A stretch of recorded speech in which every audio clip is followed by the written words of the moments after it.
is going on, man? It's your boy Josiah Curry. We're here with the second podcast of Building Brands, and today is Q&A.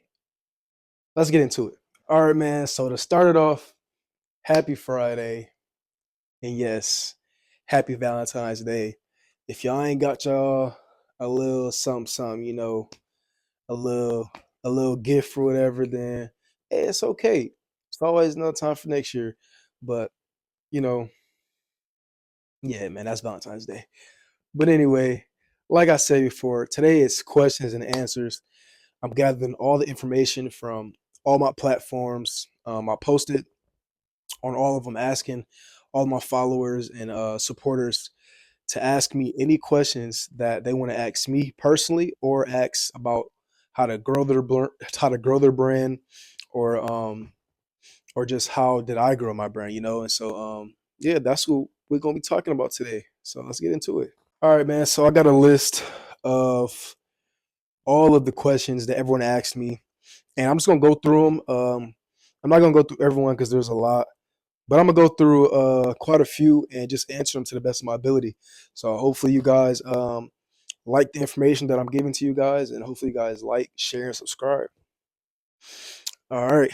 So to start off, um, I'm kind of gonna break these down into sections. So the first section we have is brand origins and visions.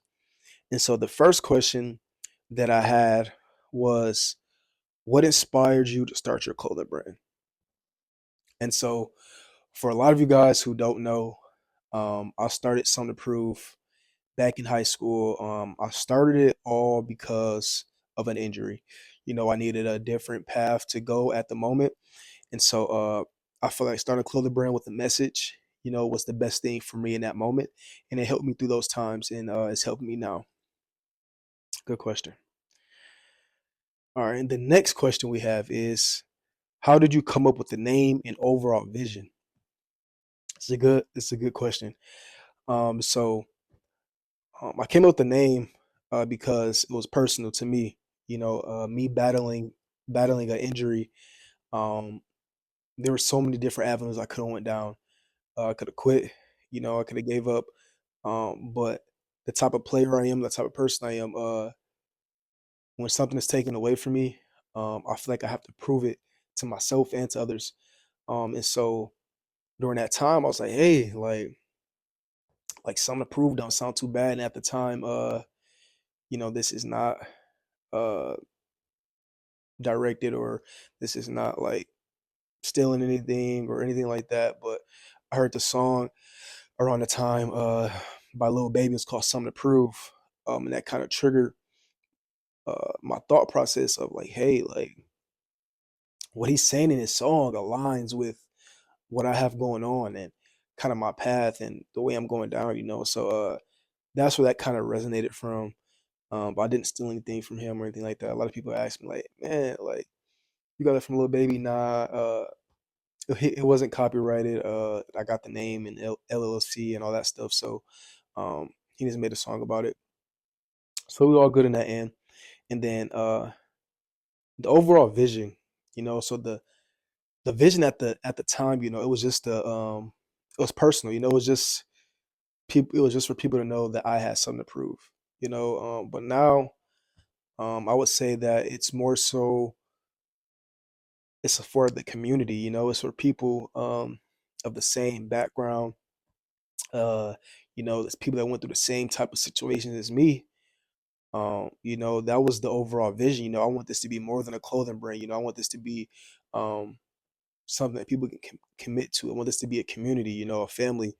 I want you to know that when you see something approved on somebody's jacket or shirt, that it's a community, that people are together. And so that's kind of how I wanted this to be in the beginning.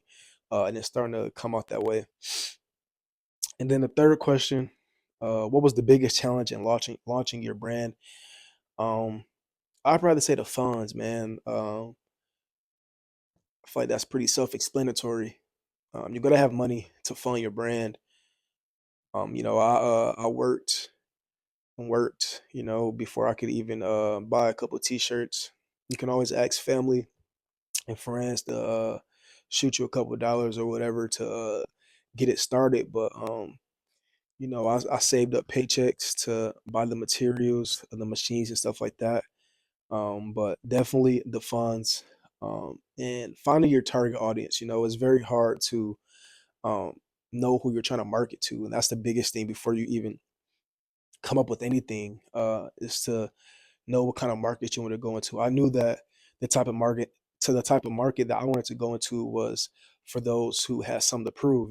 For those who may have been looked down upon their whole life and needed an extra motivation or something like that. So that's kind of the target audience that I fell under. And so every day, someone has something to prove. No matter if you're an NBA player, NFL player, $1 million, you always have something to prove. And so that's kind of the mindset that I have and that I want to instill in others.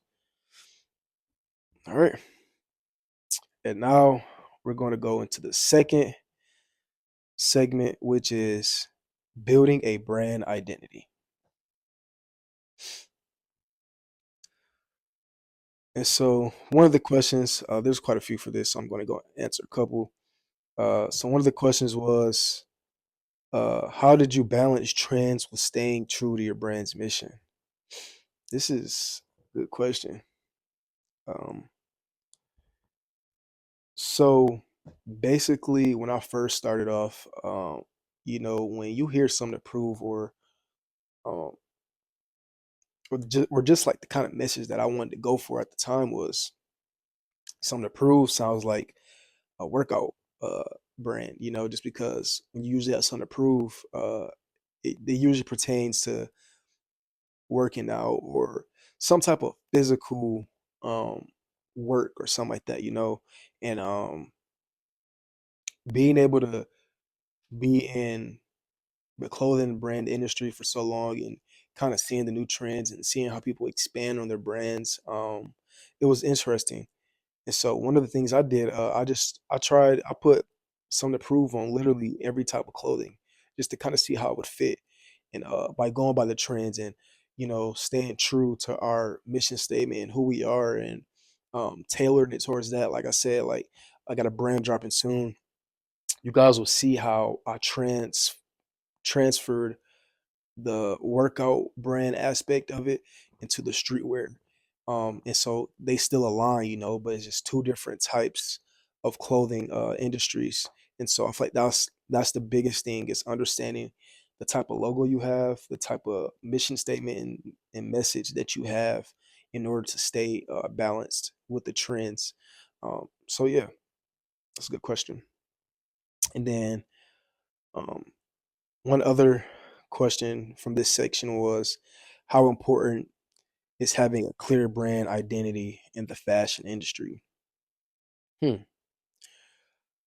Um, I mean, I feel like it's very important. You don't want to go into a room without someone saying your name wrong.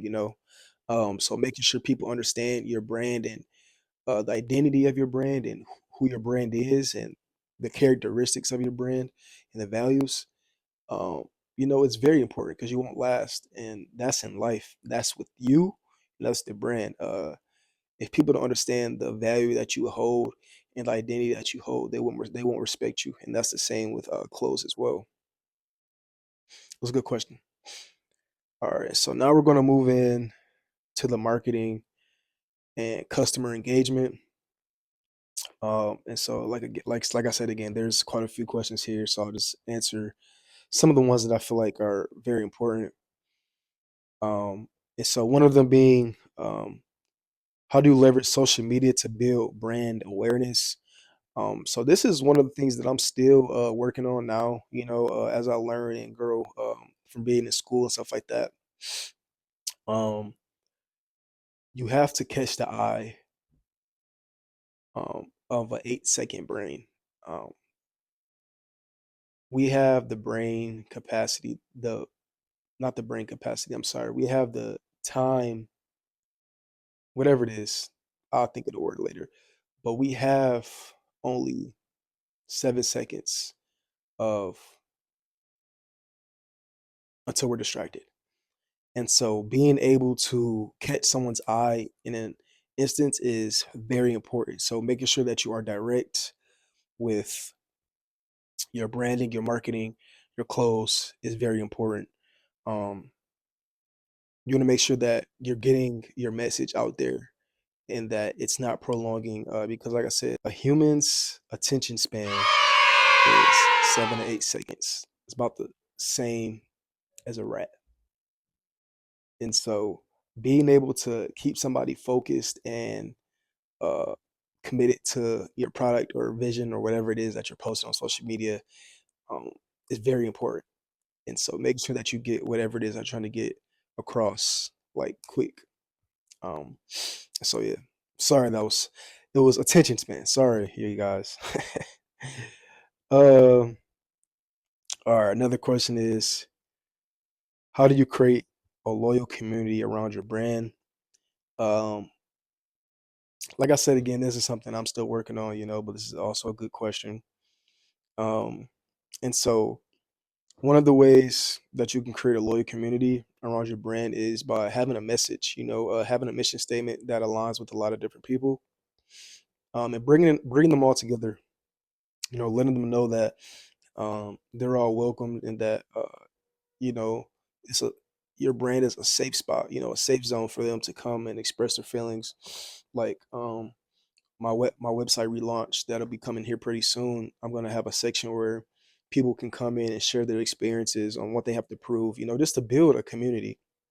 Um, and the more community that you build and the more people that you bring into that community, the more those people will be loyal to you and attach and bring in more attention to your brand. And so it's always good to have people that um, are in love or attached or see some type of value in your brand.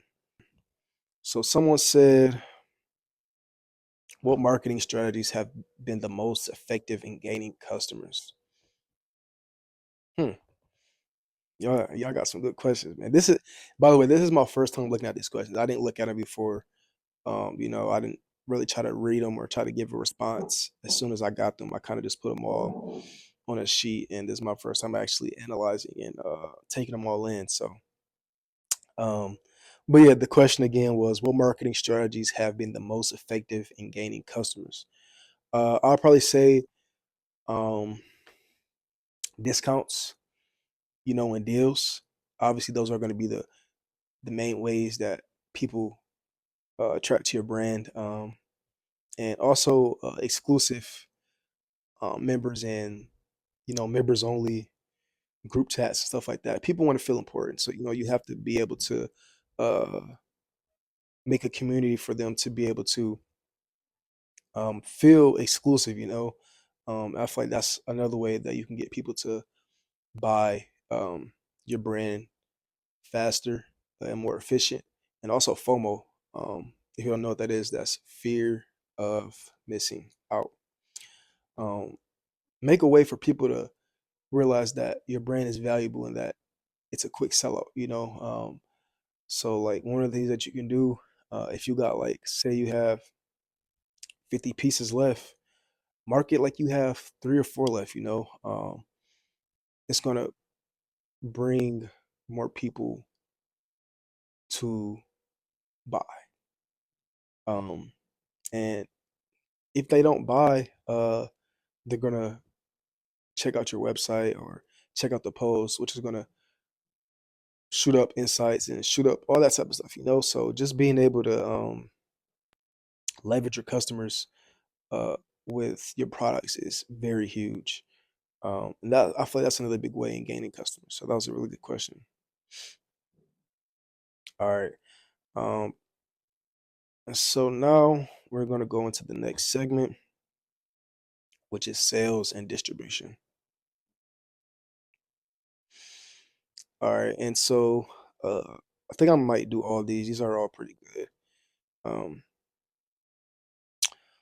what's your approach to pricing your products? Good question. Um, obviously, the biggest thing is quality. Making sure that your quality lines up with your price, and obviously your profit margins. Like I said, if it takes you $30 to make a hoodie, you're gonna want to make some profit from it. So if you sell that hoodie for 40, 50, 60, $70, um, you're going to want to take that approach. It's not really, I wouldn't say this part is really difficult. You just have to really understand, especially starting off, if you're buying t-shirts from like a store or something like that, you want to make sure that you keep your receipts, so at the end you can see your profit, and kind of go from there to see how much profit you made and stuff like that, and how much money you lost. And so I feel like, yeah, it definitely depends on the quality of the product, obviously, and yeah, go from there.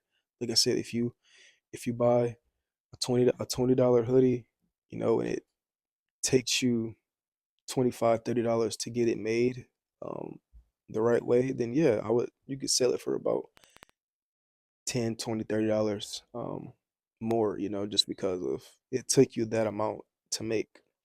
So yeah, that's a good question. Uh, Someone said, did you start with e-commerce, retail, or both? Why? Um, so actually, when I first started off, I started off with I just went door to door, and just people I knew around town. It was kind of in person. Nothing was really online or in store. Everything was just seller to buyer, direct. And so I didn't really get into e-commerce or online and stuff like that, like having a website, until I was more I don't want to say official, but until I had more products, until I had a bigger um until I had bigger inventory. Okay. Um I didn't want to open a website until I had enough inventory. And so um that's kind of that. And then retail, I actually did go into retail back in 2021, I believe, or 2022. I got into my first storefront and I sold a couple hoodies there. Just a little test drive. But the hoodies that I sold at the time, like I said again, I bought those from the store and made those by myself. So they weren't really, the quality wasn't great, but it still sold. So it just showed the that hard work pays off, and that the designs and stuff like that, it was there. And so yeah. Um, let's see. How did you secure your first major sales or collaborations? Um, so I would probably say, honestly, I haven't really secured my first like major sales. To be honest, I haven't. So I'll come back to that when we get there. I've had consistent sales, but not one at one big time. So I'm hoping that's coming here pretty soon with this next drop. But yeah, and then the other question is, what are the pros and cons of selling through your own website versus platforms like Amazon or Shopify? So I know, I personally haven't tried to start up my own website from scratch. That's just not who I am. But I do know through um, like Shopify and stuff like that, um, and like Wix, that they kind of already give you like a layout and outline. You just have to add your stuff in there. So I feel like that's pretty helpful. Uh, the pros of having your own website is that you are able to freak it out how you want it. Um, and the cost, depending on who's doing it, may be a little more or less, but you can kind of just set it up exactly how you want it. And then the cons of having your own website is that obviously, if you're not creative, you won't know how to set it up, the layout and stuff like that, and it'll just look a mess. Um, and then the pros of an already kind of built website like Shopify, um, there's tiers. So basically, you get to set your own domain and stuff like that, and it pretty much just takes you through everything. So you don't really have to do anything but just add your products and pictures and stuff like that in there. So it's pretty smooth. Um, and they have yearly um, memberships and stuff like that that you can get. So I feel like that's pretty cool. The only cons I would probably say personally from using Shopify is that your payouts, you have to wait a certain amount, like a certain time for your payouts to come. Um, and that, the website, even though they lay it out for you, is not easy, I'll say, especially if you don't know what you're doing. So yeah. All right, we're almost done, guys. We're almost done. And then challenges and lessons learned. This is kind of the ones I want to say for the end. So, someone said, "What was a major setback you faced, and how did you overcome it?" Um, I ain't gonna lie. Probably when I was broke. you know, I'm still in college, but at the time, where I thought my brand was gonna take off, and I didn't have the funds. I wasn't getting hired. Just nothing was working in my favor. So I had to kind of take a break from it. Um, but during that time, it gave me time uh to grow and build in different ways, than actually buying the products. So that was learning about the market, coming up with new designs, new pricing, stuff like that. I had more time to do, and I feel like that was very beneficial because if you don't have a good meaning or good design, no one's gonna buy no one's gonna buy your clothes. That's be for real. So being able to overcome that was very, very important. And I'm glad that, I'm kind of glad I was able to go through that time moment because it gave me the opportunity to actually upscale my brand and expose it more, So I feel like that was pretty good. Good question. What was something you wish you knew before starting? Uh, Probably the clothing brand market and like how many people are in the clothing industry and how many people are trying to start a clothing brand. You got to kind of be careful um, with the type of designs and brands that are out there because everybody might be using the same type of designs, logos, saying. So you got to kind of be careful and um, making sure that yours is unique to yourself, that no one obviously has it, and making sure that you get a LLC before anything. Make sure you get that name so nobody else can use it. It's very important. So that's one thing that I wish I knew before actually starting something to prove. Um, Someone said, "How did you handle slow sales periods or inventory issues?" Um, when I had the slow sales or really no inventory, I was back to the drawing board. How can I do to grow and make sure that this doesn't happen again? Um, and I ain't gonna lie to y'all, the best thing to do is get your stuff pre-made.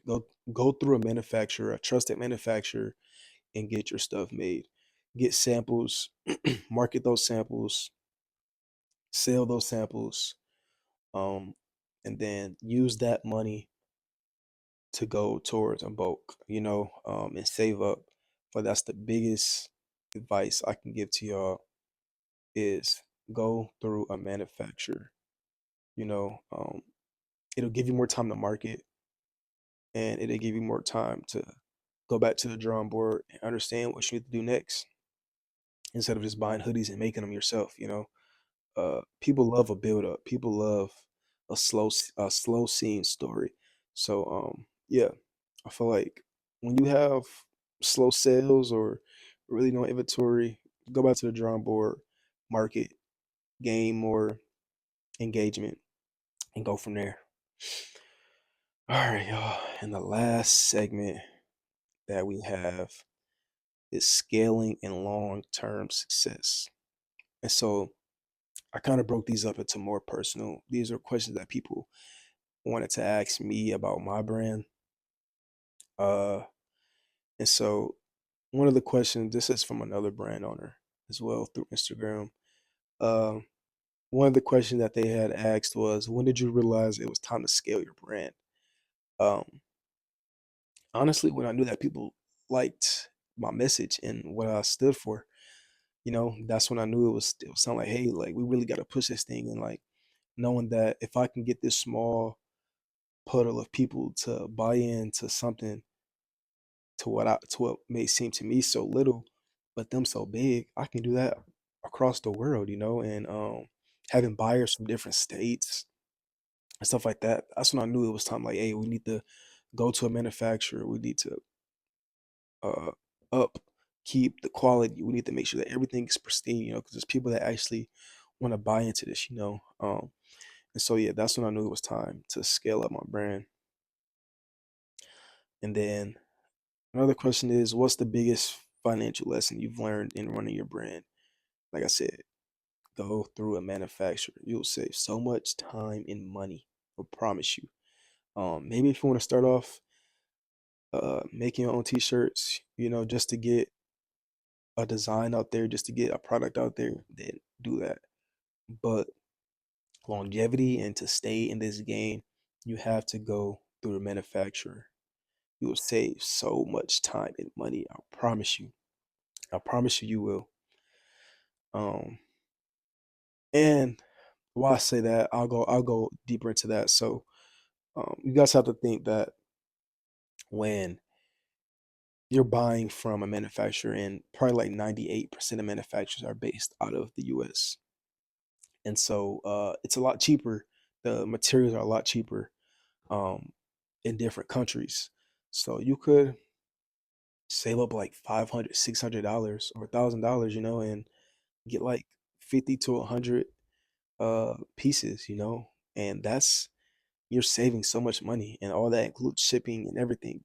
So, so yeah, I definitely would go to a manufacturer. That's the biggest financial lesson that I've learned in doing this. And then the last question, y'all. How do you see your brand evolving in the next 5 years? Hmm. Um, you know, I kind of like where we're at right now. I've always been the type of person to stay in the moment. I don't really like to think that far ahead, but like the pace we're at now and the type of products that we're pushing out in the next 5 years, if my mom isn't already retired, she will be by then. Um, I'll be a millionaire, and this brand will be well known across the nation. And I can promise you that in the next 5 years, Some to Prove will be known. And so yeah, um, that's that, guys. And so um, I never want to leave you guys out without an engagement activity. We always do an engagement activity after every video. And so for the next video that I have coming out, um, it will be a guest. It will be someone who wants to start a brand for a cause. And so we'll talk more about that later in the next week. But um, I want at least 5 to 10 people. This can be in the YouTube comments, Instagram comments, Facebook comments. I want at least 5 to 10 people to just post one thing that you feel like you have to prove. And if I can get 5 to 10 people, those 5 to 10 people will either receive a, see, free t-shirt or 30% off the first order. And that's on everything. That's jackets, sweatpants, t-shirts, all that. So yeah, like I said, 5 to 10 people um on any platform. Just share your story or what you have to prove. And yeah, we'll go from there in the next video. And so if this is your guys' first time tuning in or being here at the end of a video, we always close out every video with a prayer. And so let's get right into it. Heavenly Father, I appreciate you for another day of life. You gave us another opportunity to grow our wisdom and knowledge and be able to spread that into others. We thank you for giving us another opportunity of life, to spread your word and to spread your name. We thank you for all the opportunity that you have given us, and specifically for me and those watching, Father God, I pray that you keep us safe and keep us locked in on whatever it is that we want out of life. I pray that you help us financially and help us mentally and physically. We hope that you cover our family and friends and keep them all safe and protected, Father God. And we love you and we appreciate you. In Jesus' name, amen. Thank you guys for tuning in. Have a great day.